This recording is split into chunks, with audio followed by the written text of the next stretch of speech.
Magandang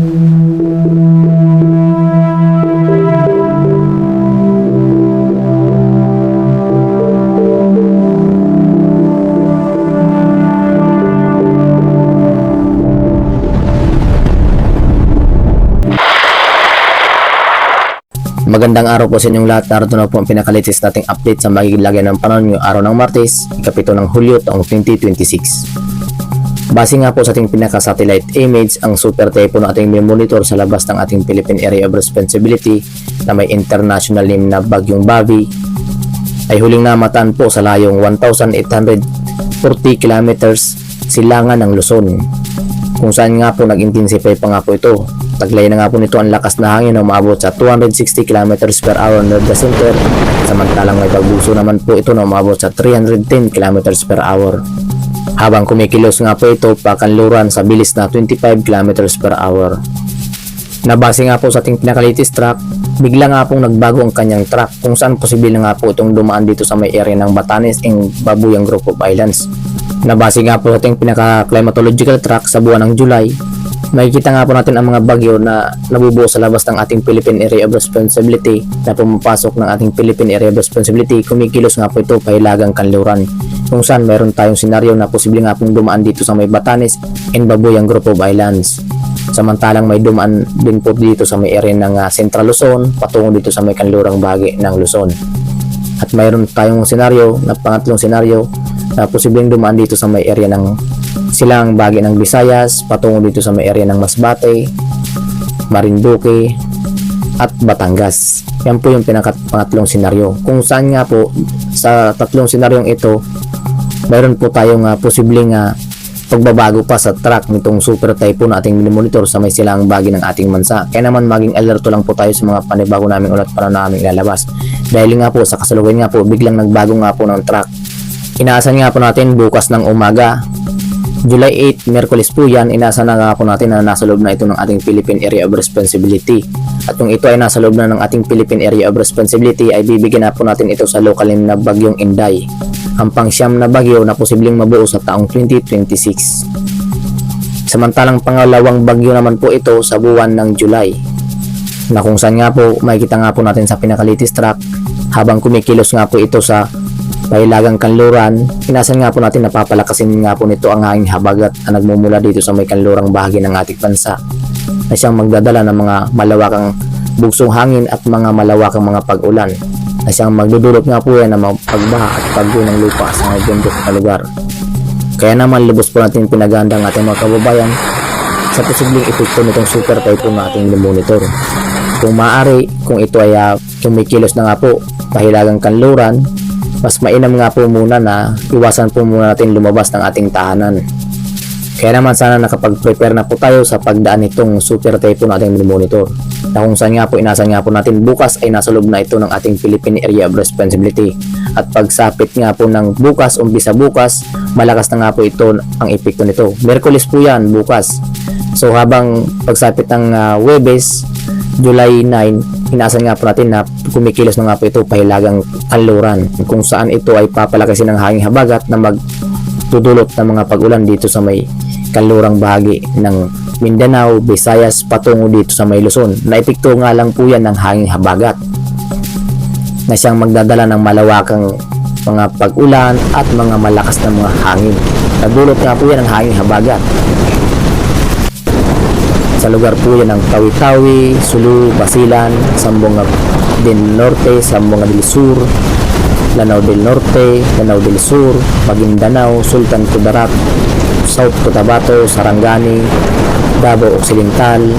Negros Oriental, Negros Occidental, Guimaras, Iloilo, Antique, Aklan, Romblon, Marinduque, Oriental Mindoro, Occidental Mindoro, Palawan, Batangas, Cavite, Metro Manila, Bataan, Zambales, Pangasinan, La Union, Ilocos Norte, Ilocos Sur, patungo dito sa may area ng Batanes and Babuyang Group of Islands, dahil po yan sa epekto nitong hanging habagat na hilahin niyo po itong super typhoon Bobby, na kung saan kapag ito ay nasa loob na ng ating Philippine Area of Responsibility ay bibigyan na po natin ito sa local name na Bagyong Inday. At habang ito ay nasa Hilagang Luzon na nga po, inasan nga po natin na malawak nga po ang pinaka-epekto ng hangin nga po nito. Kahit hindi nga po tayo daanan ng pinakasentro ng Super Typhoon Inday, makakaranas pa rin po tayo ng malakas na hangin dahil nasa kategory nga po itong Super Typhoon category, na kung saan kahit malayo po tayo sa pinakasentro, asahan nga po natin na magdudulot nga pa rin po ito ng malakas na hangin. Especially po yan dito sa may area ng Apayao, Ilocos Norte, Cagayan Valley Region, Abra, Kalinga, Isabela, Quirino, Nueva Vizcaya, Benguet, La Union, Aurora, Pangasinan, Nueva Ecija, Zambales, Tarlac, Pampanga, Bulacan, Metro Manila, Cavite, Quezon. Dulot nga po yan ang Super Typhoon nating monitor, na kung saan pasok po yan sa tinatawag nating cone of probability. Nasakop nga po yan ng hangin na malalakas. Nainasan nga po natin na epekto pa nga rin po ng hangin habagat na papalakasin nga po ng Super Typhoon na ating monitor sa may silangang bahagi ng ating bansa, na inaasahan nga po natin bukas ng umaga ay nasa loob na ito ng ating Philippine Area of Responsibility. Nakikilos nga po ito pahilagang kanluran. Kaya naman maging alerto lang po tayo sa mga papaminsalang hangin na taglay nga po nito at malakas na mga pagulan na magdudulot ng mga pagba sa mababang lugar at pagguho ng lupa sa mabundok na lugar. Kaya naman iwasan po munang lumabas ng inyong tahanan habang ito ay nananalasa dito sa ating bansa, silang bahagi ng ating bansa, dahil nga po sa banta ng malakas na mga pagulan at nabugsong hangin na dulot nga po ng hangin habagat. Kung saan nga po dahil sa pinakalitis track na posible nga po itong dumaan dito sa may Batanes and Babueng Group of Islands, yan po ay pinaka-outlook po yan. So yan po yung pinaka-senaryo sa pinaka-posibleng daanan ng pinaka-bagyo na ating mini-monitor na Super Typhoon category. So maging alerto lang po tayo dahil hindi po natin inaalis ang posibilidad na bumaba ang track o umakyat ang track. So posible pang magbago ang track habang kumikilos nga po ito papasok ng ating Philippine Area of Responsibility. Dahil po nasa labas pa naman po ito ng ating Philippine Area of Responsibility, posible pa po yung magbago, na mas mainam nga po na maging alerto at updated lamang po tayo sa mga panibago namin ulat pa na namin nalabas. Dahil ang pinaka sigurado po nating asahan ang malakas na hangin habagat na magdudulot talaga po yan ng malakas ng mga pagulan, especially dito sa may kanlurang bahagi ng ating bansa. Sa buong bahagi po yan ng ating bansa dahil nga po Super Typhoon ang ating monitor na bagyo. At para naman sa may ginlagyan ng panahon ngayong araw dito sa Luzon, asahan pa rin po natin makaranas pa rin po tayo ng improving weather, kung saan makaranas na rin po tayo ng improving weather na sinasamahan ng bagyang maulap na paporin na mas mataas ang mga tsansa ng mga pagulan, especially pagsapit ng hapon at gabi, dahil po yan sa mga localized thunderstorm na may inaasang agwat ang temperatura dito sa may Legazpi na umaabot sa 26 hanggang 33 degrees Celsius, samantalang dito naman sa may Tugigaraw 25 hanggang 37 degrees Celsius, Lawag 25 hanggang 33 degrees Celsius, Baguio 18 hanggang 25 degrees Celsius. Samantalang dito naman sa may Metro Manila 25 hanggang 33 degrees Celsius, Tagaytay 23 hanggang 32 degrees Celsius ang ating inaasahang agwat ng temperatura. At para naman sa maging lagay ng panahon dito sa may Palawan, Visayas and Mindanao, sa kasalukuyan nga po, bagya na nga pong hinihila nitong Super Typhoon na ating monitor sa may labas ng ating Philippine Area of Responsibility, ang hanging habagat na nagmumula dito sa may kanlurang bahagi ng ating bansa, na siyang magdudulot na nga po yan ng bagyang maulap na paporin na sinasama ng mga localized thunderstorm, lalo na po yan pagsapit ng hapon at gabi dito po yan sa may area ng Palawan. At para naman sa magiging agwat ng temperatura dito sa may Puerto Princesa 25 hanggang 33 degrees Celsius, Calayan Islands 26 hanggang 32 degrees Celsius ang ating nasa agwat ng temperatura.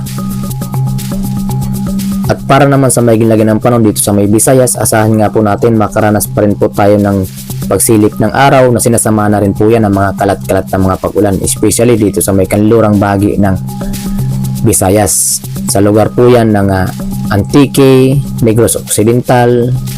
Guimaras, nadulot nga po yan ng hanging habagat na hinihila nga po ng Super Typhoon nating monitor na nagdudulot po yan ng maulap na paporin at mga biglaang bus ng mga pag-ulan, especially pagsapit ng hapon at gabi, na kung saan nga rin po pagsapit ng hapon at gabi, nasa na nga rin po natin magdudulot na nga rin po itong Super Typhoon na ating monitor ng maulap na paporin na sinasama ng mga biglaang bus ng mga pag-ulan, especially dito sa may silangang bahagi ng Visayas. Sa lugar naman po yan ng Northern Samar, Eastern Samar, including Leyte. na magdudulot po yan ng maulap na paporin na kung minsan sinasamahan po ng katamtaman hanggang sa mga lakas na mga pag-ulan. Kaya naman maging alerto lang po tayo sa mga banta ng mga biglaang boost ng mga pag-ulan, especially pagsapit ng hapon at gabi. Kung kayo ay lalabas ng inyong tahanan, ugaliin pa rin po magdala ng panangga lamang sa boost ng mga pag-ulan tulad ng payong o kaya namang kapote. At para naman sa magiging agwat ng temperatura dito sa may Tacloban, 26 hanggang 33 degrees Celsius, Iloilo 25 hanggang 33 degrees Celsius, Cebu 25 hanggang 32 degrees Celsius ang ating inaasahang agwat ng temperatura. At para naman sa magiging lagay ng panahon dito sa may Mindanao, sa kasalukuyan nga po ngayong araw, inasan nga po natin makaranas po tayo ng maulap na paporin. Nadulot nga po itong hangin habagat na hinihila nga po ng super typhoon na ating monitor sa may silangang bahagi ng ating bansa, na nagdudulot nga po ito ng maulap na paporin na sinasamahan din po yan ng mga kalat-kalat ng mga pag-ulan, especially dito sa lugar ng Tawi-Tawi, Sulu, Basilan, Zamboanga del Norte, Zamboanga del Sur, Lanao del Norte, Lanao del Sur, Maguindanao, Sultan Kudarat, South Cotabato, Sarangani, Davao Occidental. Nadulot nga po yan ng hangin habagat na nagdudulot yan ng maulap na paporin na sinasama ng mga kalat-kalat ng mga pag-ulan. Especially nga po yan pagsapit ng hapon at gabi. Samantalang pagsapit ng hapon at gabi naman, mas matas naman na po ang tsansa ng mga pag-ulan dito sa may Dinagat Islands, Surigao del Norte, Surigao del Sur, Agusan del Norte, Agusan del Sur, at Compostela Valley, Davao Oriental. Nadulot nga po yan ng super typhoon nating monitor na yung sirkulasyon ng hangin ay hagip nga po nito sa may silangang bahagi ng Mindanao, na siyang nagdudulot yan ng mga localized thunderstorm. Kaya naman asahan nga po ang mga kalat-kalat ng mga pag-ulan o yung mga biglaang boost ng mga pag-ulan,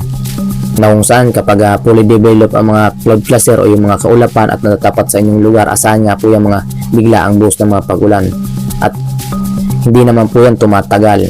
kung saan isang oras lamang po ang tagal ay mawawala lamang ito dahil sa cloud cluster nga lang po ito or localized thunderstorm. At para naman sa magiging agwat ng temperatura dito sa may Cagayan de Oro,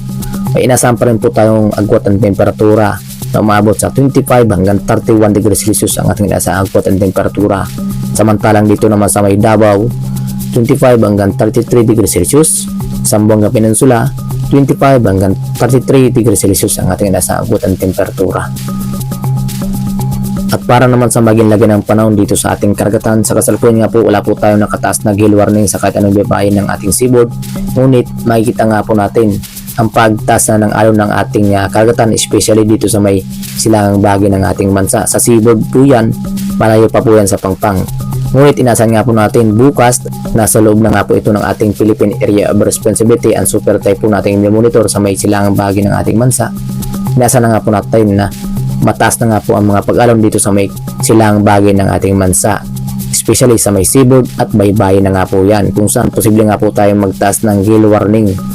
sa may silangang bahagi ng ating bansa. Kaya naman maging alerto lang po tayo at maging update po tayo sa mga panibago naming ulat panahon namin lalabas. Tukol nga po dito sa Super Typhoon Bobby na ating monitor, na kung saan kung ito ay nasa loob na ng ating Philippine Area of Responsibility, ay bibigyan na nga po natin ito sa local na bagyong Inday. Samantala dito sa may kanlurang bahagi ng ating bansa, banayad pa rin po ang mga pag-alon nating inasahan, kung saan slight to moderate pa rin ang ating inasahan ng mga pag-alon, na kung saan malaya pa rin makapaglalayag ang ating mga kababayan na mga isda dito sa may kanlurang bahagi ng ating bansa. Sa kasalukuyan nga po yan, ngunit iba yung pag-iingat pa rin po tayo dahil nga po mayroon po tayong umiiral na hangin habagat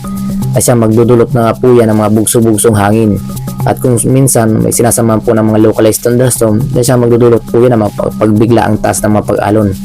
na mapanganib pa rin po sa ating mga kababayang may maliit na sakyang pandagat. Kaya naman maging alerto lang po tayo sa mga panibago naming ulat panahon naming lalabas o kulong nga po dito sa posibleng magiging lagay pa sa mga susunod na araw. Na kung saan nga po inasan nga po natin ang taas ng mga pag-alon na umaabot sa 0.2 hanggang 1.6 ang taas ng mga pag-alon nating inaasahan dito sa may kanlurang bahagi ng ating bansa. At yan nga po ang pinakalitis nating update sa magilagay ng panahon ngayong araw ng Martes, ikapito ng Hulyo taong 2026. Maraming salamat sa inyong lahat, at kung bago pa lamang kayo sa aming YouTube channel, huwag kaligtang mag-subscribe para ma-notify po kayo sa mga panibago namin ulat panahon naming lalabas. Ukol nga po dito sa Super Typhoon na ating monitor sa may silangang bahagi ng ating bansa. Sa kasalukuyan na nasa labas pa nga rin po ito ng ating Philippine Area of Responsibility, na kung saan bukas nga po ay nasa loob na ito ng ating Philippine Area of Responsibility, na bibigyan na nga po ito sa lokal na bagyong Inday, na habang inaasan nga po natin kikilos nga po ito pahilagang Kanluran at posible nga pong dumaan dito sa mahilagang Luzon. Kaya naman maging alerto lang po tayo, updated lamang po sa mga panibago namin ulat para namin lalabas. Maraming salamat and God bless us all.